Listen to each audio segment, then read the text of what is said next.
Buenas, vamos con el capítulo 2, las 5 heridas que impiden ser uno mismo. Y en este capítulo ya nos empieza a hablar de la primera herida que aparece en primer lugar cronológicamente, en los primeros momentos de la vida de una persona. Bueno, para empezar comienza con una foto de cómo sería el cuerpo de una persona que sufre rechazo, hombre y mujer.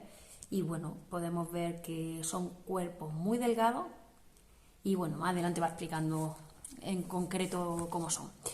Comienza el capítulo diciendo qué significa la palabra rechazo, ¿no?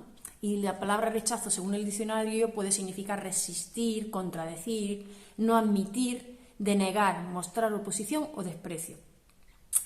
También nos dice que hay muchas personas a las que les cuesta trabajo diferenciar entre rechazar o abandonar, ¿no?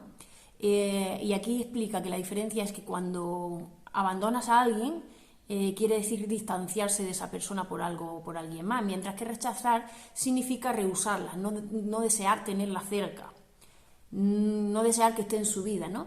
La diferencia está en el uso de las palabras. Las personas que se sienten o que rechazan dicen mucho las palabras no quiero, y las personas que abandonan dicen las palabras no puedo, ¿vale?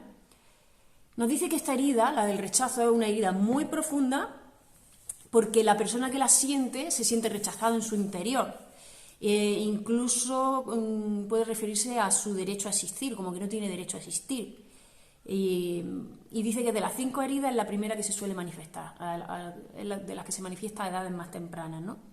Incluso hay personas que la sienten desde su nacimiento, incluso antes de nacer, ¿no? Y nos pone varios ejemplos. El ejemplo del bebé no deseado que llega por accidente, o el ejemplo del bebé que nace del sexo contrario, ¿no?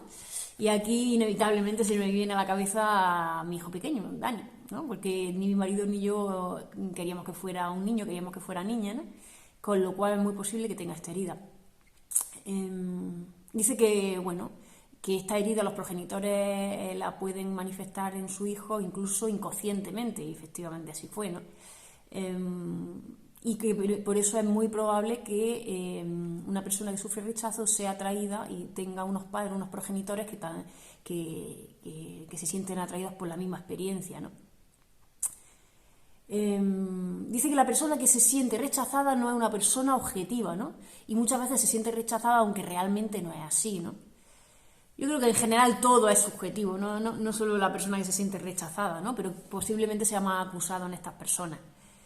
Y las personas que tienen esta herida, que sienten esta herida, se ponen una máscara, como las que sufren otra herida, y en este caso la máscara es la máscara de huida. Es decir, cuando uno se siente rechazado, el instinto, la reacción es salir huyendo, ¿no? Son personas que se sienten infravaloradas, incluso desde que se encontraban en su vientre materno, porque dice que esta autora, con lo que conoce de regresiones que ha hecho a la vida intrauterina, muchas personas se han sentido rechazadas incluso desde antes de nacer, desde el vientre materno. Por lo tanto, la máscara de huida se va generando incluso antes de nacer. Nos dice que en este libro se va a referir a la palabra huidizo a la persona que sufre rechazo. Y la máscara que utiliza es simplemente la personalidad o el carácter que se desarrolla precisamente para evitar el dolor que le provoca esa herida de rechazo. ¿Cómo es el cuerpo de las personas rechazadas, ¿no? Es un cuerpo que parece que tiende a desaparecer, que quiere desaparecer, ¿no? Es un cuerpo que no desea ocupar mucho lugar y que intentará toda la vida no ocupar demasiado lugar. Dice, la piel parece que está pegada a los huesos, ¿no? Y eso le pasa a mi hijo pequeño, que es un saco de huesos. Y dice que, bueno, que ver los rasgos en el cuerpo es la prueba más evidente de detectar las heridas, ¿no? Porque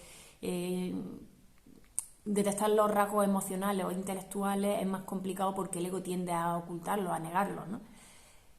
Bueno, la persona erudiza, como duda de su derecho a existir, pues su cuerpo dice que suele tener una apariencia de estar fragmentado o incompleto, ¿no? Como que no encaja las partes en su conjunto y que puede tener partes muy diferentes de otras. De un lado de la cara puede ser diferente al otro, o incluso que dice que es un cuerpo que puede estar como contraído, ¿no? Con los hombros echados hacia adelante y los brazos se encuentran normalmente pegados al cuerpo.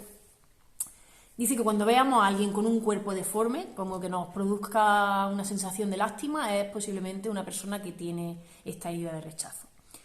En cuanto al rostro y a los ojos, dice que suelen ser pequeños y ausentes o como vacíos. Y están llenos de temor. Normalmente se les ve con ojeras y tienen a veces la sensación de ver a través de una máscara, no a través de sus propios ojos, ¿no? Esa sensación de querer huir, de no querer ver la realidad como es. Y bueno, dependiendo del porcentaje de rasgos que veamos en una persona, si una persona ve que cumple todos estos rasgos es porque tiene la herida de rechazo muy arraigada, muy profunda. Si tiene solo el 50% de los rasgos corporales, porque no es tan profunda la herida, y si solo tiene algún rasgo puntualmente, como pueden ser los ojos o cualquier cosa, la herida de rechazo es mucho menor, ¿no? Dice, portar una máscara significa no ser ya uno mismo, ¿no? Adoptamos una actitud diferente elaborada desde muy jóvenes, creyendo que esta actitud nos protegerá. La primera reacción de la persona que se siente rechazada es huir. Es decir, las máscaras son instrumentos de supervivencia, en definitiva, ¿no? De aliviar el dolor que nos producen esas heridas. Nos dice que los niños rechazados tienen esa máscara de huidizo y suelen ser niños prudentes y tranquilos que además no causan apenas problemas y están en su mundo imaginario, se entretienen ellos solos con su fantasía y con su mundo. Pueden inventar diferentes formas para huir, incluso huir de casa, pues me gusta ir al colegio para no estar en casa o lo que sea, y en el colegio, si se sienten rechazados también, igual, tienden a buscar estrategias para salir rápido de allí. Y están como en su mundo, ¿no? Como en los mundos de Yuppie, como se suele decir por aquí.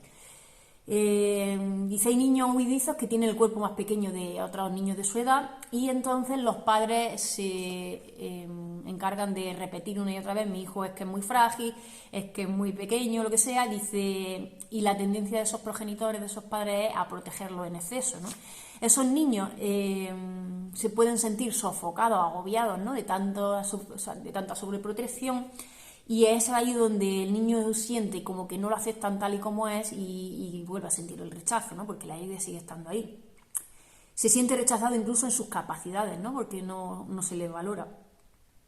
Y otra característica de la persona huidiza es que no se apega a las cosas materiales, ¿no? Son más personas que se relacionan con la espiritualidad o con el mundo intelectual.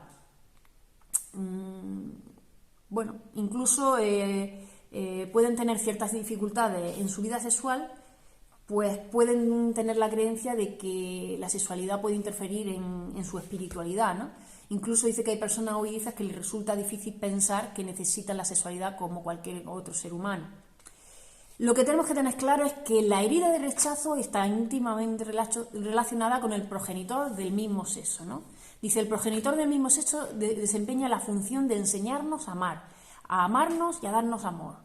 El progenitor del sexo opuesto nos enseña a dejarnos amar y a recibir amor. ¿Qué pasa? Que cuando tenemos la herida del progenitor del mismo sexo, lo normal es que tendamos a rechazarlo, ¿no? A no aceptarlo y no queramos utilizarlo como modelo.